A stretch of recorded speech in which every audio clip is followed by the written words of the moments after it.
Traders welcome back. आज 12 दिसंबर को market है वो प्री ओपन हो चुका है। दोनों तीनों इंडेक्स में ही एक ठीक ठाक गैप अप है वो हमें यहाँ पे मार्केट में दिखाई दे रहा है। अब आगे के एनालिसिस को हम डिस्कस करें, कल के चार्ट को हम डिस्कस करें, उससे पहले एक छोटा सा नोटिफिकेशन आप लोगों के साथ शेयर कर देता हूँ। अगर इस मंथ के लिए आप हमारे मेंटरशिप प्रोग्राम के बैच को ज्वाइन करना चाहते हो तो नीचे दिए हुए इस व्हाट्सएप नंबर पे कॉन्टेक्ट करो।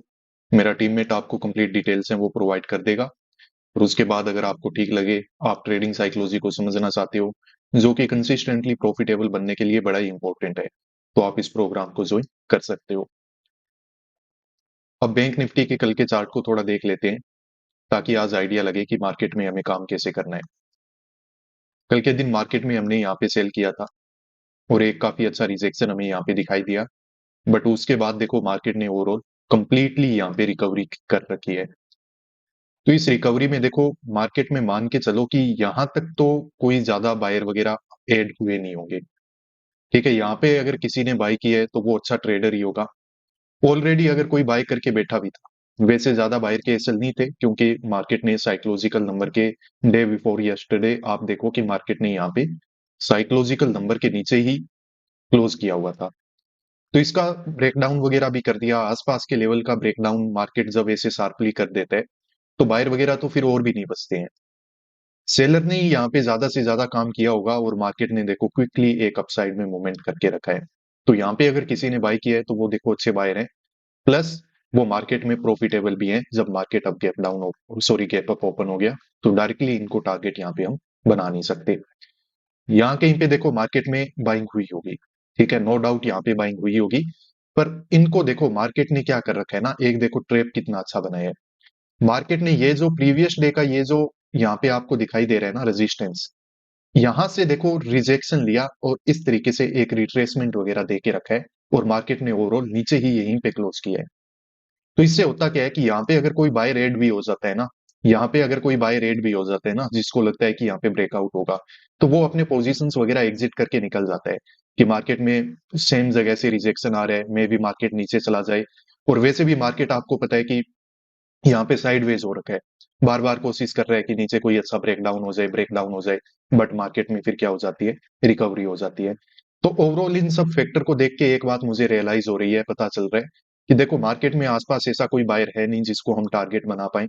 जो भी बायर हैं, जिसने भी अपने पोजीशन होल्ड किए हैं, उन्होंने अपना एसएल यहीं पे रखा होगा इस साइकोलॉजिकल नंबर के नीचे। तो डायरेक्टली मार्केट इनको टारगेट बना नहीं पाएगा। इस तरीके के ओपन को देख के मार्केट में हमें यहाँ पे बाइंग साइड में काम करना ही ठीक लग रहा है। हम मार्केट में आज के दिन बाइंग साइड में काम है वो करने वाले हैं।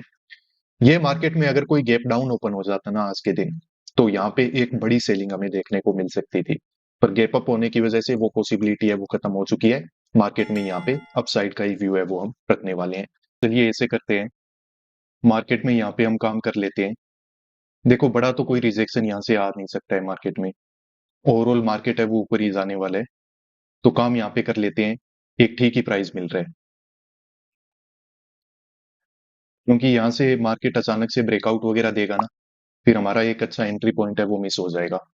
तो थोड़ा सा हो सकता है कि हमने जल्दी काम किया होगा, पर देखो जो टाइम है, जैसा मार्केट में स्ट्रक्चर है, उस हिसाब से यहाँ पे हमें काम है वो करना ही होगा। तो यहाँ पे देखिए 400 की कॉल को हमने बाय कर लिया है। अब मार्केट में देखो यहाँ पे कोई छोटा मोटा वैसे रिजेक्शन आने को तो देखो आ ही सकता है, कोई बड़ी बात नहीं है, बट ओवरऑल देखो मार्केट ने कल जिस तरीके से क्लोज किए है ना, तो आसपास के बायर को तो वैसे निकाला हुआ ही है। तो ज्यादा बड़ा कोई रिजेक्शन मुझे लगता नहीं है कि यहाँ से आएगा। कोई एक आध कोई रेड कैंडल वगैरह मार्केट बना सकता है ताकि डायरेक्टली कोई बाय नहीं करे, प्लस कोई थोड़ा बहुत सेलर है वो और एक्टिव हो जाए कि हाँ यहाँ से हाई से क्या कर रहा है, मार्केट रिजेक्शन लेने की कोशिश कर रहा है। तो उस कंडीशन में मार्केट क्या करेगा, थोड़ा बहुत यहाँ पे पॉज लेके ओवरऑल यहाँ पे एक क्विक मूवमेंट है वो निकाल सकता है। क्योंकि यहाँ पे आप समझो कि जो सेलर है ना, जो इसको देख के बैठा हुआ है, अब उसको बड़ा ही डर लग रहा है कि मार्केट में क्या करें, तो वो अपने एसएल है वो इसके ऊपर रखेगा, इसके ऊपर रखेगा। तो मार्केट क्या कर सकता है, यहाँ पे एक क्विक मूवमेंट निकाल सकता है। तो इसीलिए मार्केट में थोड़ा सा हमने जल्दबाजी में काम किया हुआ है। अब देखो साइकोलॉजिकली हम ठीक है ना, तो मार्केट यहाँ पे अभी हमें ज्यादा वेट नहीं करवाएगा, एक बहुत ही अच्छा ब्रेकआउट है वो निकाल के देगा।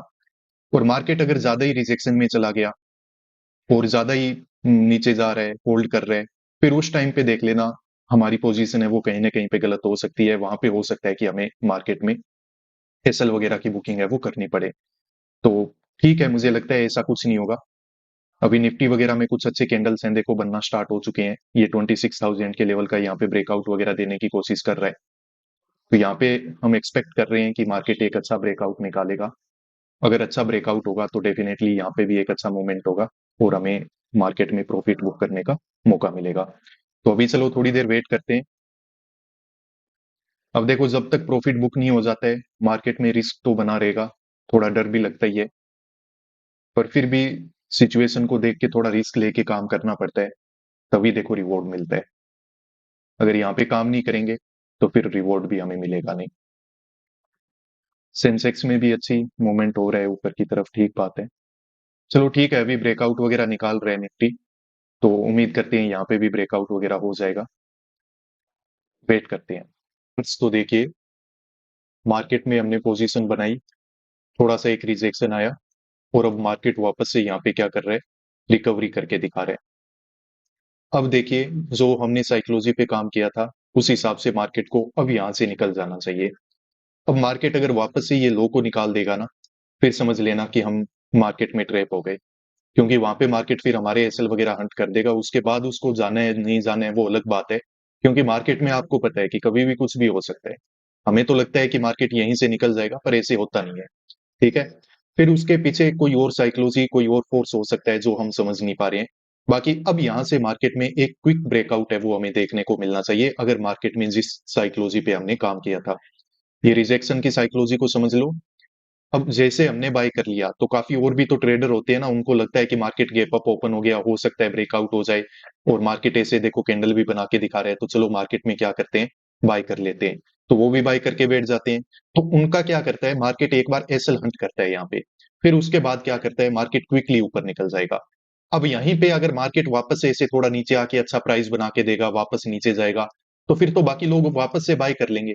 अब मान लो कि किसी ने यहाँ पे पोजीशन एग्जिट किया है, अब मार्केट अचानक से ऊपर निकलेगा तो ठीक है, वो देखेगा प्राइस तो मिस हो गया, और वापस मार्केट वहीं पे आ जाएगा, फिर ऊपर जाने की कोशिश करेगा, तो वहां पे क्या होगा, मार्केट में पोजीशन वगैरह बन जाएंगे, और उस कंडीशन में मार्केट है वो ऊपर वापस से ब्रेकआउट है वो निकाल नहीं पाएगा।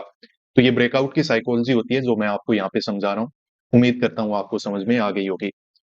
अब खुद को बैंक निफ्टी थोड़ा पीछे रख रहा था, तो इसीलिए एक छोटी सी क्वांटिटी यहाँ पे हमने ऐड निफ्टी 50 में भी कर ली, क्योंकि वहां पे भी एक स्ट्रॉन्ग मूवमेंट है वो हमें दिख रहा है। तो अभी तो दोनों ही पोजीशंस में हमारा प्रॉफिट चल रहा है, तो अच्छी बात है, थोड़ा वेट करते हैं। बैंक निफ्टी में तो अभी प्रॉफिट चलना स्टार्ट ही हुआ है, यहाँ पे निफ्टी 50 में ठीक ठाक प्रॉफिट है वो नजर आ रहा है। तो थोड़ा वेट करते हैं, देखते हैं आगे क्या होता है। तो ट्रेडर्स देखिए, यहाँ पे हमारा प्रॉफिट है वो बहुत ही अच्छा बन गया है। बैंक निफ्टी में हमारी जो लिमिट होती है वो कंप्लीट हो चुकी है। तो अब ऐसे करते हैं, प्रॉफिट को बुक कर लेते हैं। मार्केट में देखो अच्छा ब्रेकआउट है वो यहाँ पे हो गया है, और अचानक से ब्रेकआउट हुआ है जैसा मैं आपको बोल रहा था उसी तरीके से। तो प्रीमियम वगैरह में अच्छे स्पाइक है वो हमें यहाँ पे देखने को मिले हैं। ट्रेडर्स देखिए, यहाँ पे हमने पोजीशन से एग्जिट है वो ले लिया है। मार्केट में देखो, यहाँ पे लगभग ये जो हमने निफ्टी में बैंक में काम किया था 9:18 पे, तो इसमें देखो लगभग हमने जो एज यूजुअल हमारी जो लिमिट होती है 60 पॉइंट्स हैं वो यहाँ पे हमने कैप्चर करके रखे हुए हैं। एंड इसके अलावा कुछ जो पोजीशन हमने ऐड की थी निफ्टी बैंक में, सॉरी निफ्टी 50 में, तो वहां पे भी कुछ 20 पॉइंट का टारगेट है वो मार्केट ने हमें बना के दिया है। तो ओवरऑल ठीक है, देखो मार्केट थोड़ा बहुत इस तरीके का जो मोमेंट है इसको और भी ऊपर निकाल सकता है, बट जब हमने और एक्स्ट्रा क्वांटिटी ऐड कर रखी थी तो फिर यहाँ पे फालतू का लालच करने में क्या ही फायदा है।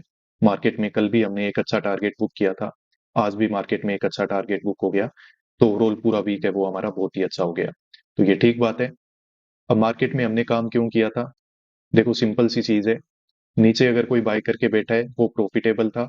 मार्केट ने क्लोज होने से पहले देखो कहां से रेजिस्टेंस लेके और इस तरीके का एक क्विक मूवमेंट निकाल के रखा है। तो इस तरीके से क्या होता है कि आसपास यहाँ पे अगर किसी ने बाय किया हो, यहाँ पे किसी ने बाय किया हो, तो मार्केट उनको देखो निकाल चुका है। अगर उनको निकाल दिया है, मार्केट गैप अप अगर ओपन हो गया है, तो आसपास देखो बायर के कोई एसएल है नहीं, तो यहाँ पे मार्केट है वो एक ब्रेकआउट निकाल सकता है।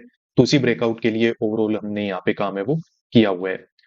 अब देखो इस तरीके का जो मार्केट है इसमें थोड़ा सा जल्दबाजी में हमने काम किया था, क्योंकि जरूरी था, वो डिमांड थी टाइम की। ठीक है, सिचुएशन ही ऐसी थी, क्योंकि डायरेक्टली अगर ब्रेकआउट हो गया तो फिर हमें प्राइस नहीं मिलेगा। और थोड़ा बहुत रिजेक्शन आएगा अभी तो देखो उसके लिए हमारे एसएल की लिमिट होती है, वो उसको सह सकती है। तो इसीलिए हमने मार्केट में यहाँ पे काम किया। एक ये रिट्रेसमेंट हुआ, इसकी भी साइकोलॉजी मैंने आपको बताई कि देखो मार्केट में क्या होता है ना कि ब्रेकआउट हमें लगता है, तो वैसे और भी लोगों को लगता है कि आज तो ब्रेकआउट हो ही जाएगा, कल नहीं हुआ, परसों नहीं हुआ, आज तो हो ही जाएगा। तो आज तो हो ही जाए वाला काफी सारे ट्रेडर होते हैं जो पोजीशन सेट कर लेते हैं, तो मार्केट उनको भी निकालने के लिए एक छोटा रिट्रेसमेंट देता है, फिर एक क्विक ब्रेकआउट देता है। तो ये जब ब्रेकआउट हो गया, हमें हमारा टारगेट मिल गया, फिर फालतू क्या क्यों स्ट्रेस लेना, इसीलिए हमने मार्केट से एग्जिट है वो लिया हुआ है। इसके अलावा देखो ट्रेडर्स, अगर आप हमारे मेंटरशिप प्रोग्राम को ज्वाइन करना चाहते हो तो इस व्हाट्सएप नंबर पे कांटेक्ट करो। ये मेंटरशिप प्रोग्राम है क्या, मैं आपको बता देता हूँ। ये अपने तरीके का एक बहुत ही ज्यादा यूनिक प्रोग्राम है। काफी साल हो गए मुझे काम करते हुए, तो एक बात मुझे रियलाइज हुई। स्टार्टिंग में मैंने भी यही कोशिश की कि स्ट्रेटेजी सीख लेते हैं, अलग अलग स्ट्रेटेजी ट्राई कर लेते हैं, मे भी मार्केट में प्रॉफिटेबल बन जाएंगे। पर उनसे देखो कुछ नहीं होता है। मार्केट में अगर आपको प्रॉफिटेबल बनना है, अच्छे रिजल्ट आपको चाहिए, तो उसके लिए फिर एक ही चीज है जिस पे आपको फोकस करना होगा, वो है माइंडसेट बिल्डअप पे। आपको ट्रेडिंग साइकोलॉजी है वो समझनी पड़ेगी, ठीक है। और आपका जो ह्यूमननेस है, आपका जो ह्यूमन नेचर है, उसको थोड़ा सा कंट्रोल में लेके आना पड़ेगा। उसके बिना आप अपने रूल को फॉलो नहीं करोगे, आप में कॉन्फिडेंस नहीं आएगा, आप अपने डिसिप्लिन पे नहीं रहोगे। तो ये जो प्रोग्राम है उसी से रिलेटेड है। ऑब्वियसली यहाँ पे टेक्निकल एनालिसिस के पार्ट भी मैं आप लोगों को सिखाता हूँ, बताता हूँ जो मुझे पता है, जैसे ये चार्ट का एनालिसिस कैसे करते हैं, बायर सेलर के एसएल कहाँ पे है, उनका कैसे पता लगाना है, किसको हंट करना है, किसको नहीं करना है। ये सारी चीजें भी मैं आप लोगों के साथ शेयर करता हूँ। तो ये मेंटोरशिप प्रोग्राम काफी एक यूनिक प्रोग्राम है। अगर आप इसमें इनरोल करना चाहो तो नीचे व्हाट्सएप नंबर पे कांटेक्ट करो। इस मंथ के बैच में लाइव क्लासेस होती है, आप ज्वाइन कर सकते हो। आज के हमारी इस वीडियो को बिल्कुल आखिर तक देखने के लिए धन्यवाद। मिलते हैं नेक्स्ट वीडियोस में। Peace out.